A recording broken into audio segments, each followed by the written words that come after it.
Hey everybody, and welcome back to our channel. If you're looking how to transfer money from Western Union to bank account, in this video we are gonna guide you through the process for that.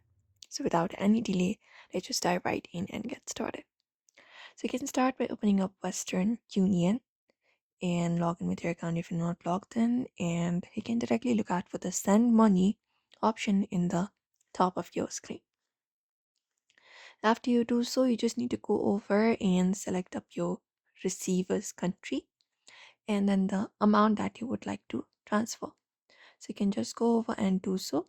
You can look out for the send amount, and once you do so, you just need to scroll down and you need to select up a method.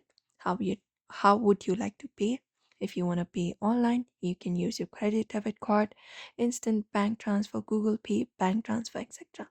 So select one,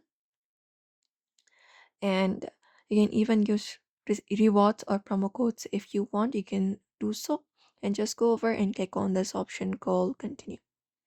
Now after that is done, you just need to add up the receiver's information. You can click on add a new receiver and provide in their details, their personal details, their contact number, and even their bank details into the bank account which you're transferring into. And once you select it, you can provide in all the details such as brand's name, branch district, account number, account number. You can enter it once again and confirm it up and just continue the process, and then your money should be transferred. And that's it, everybody. That is how you transfer money from Western Union to bank account. So we hope this video was helpful. Give it a thumbs up and subscribe for more tips and tutorials.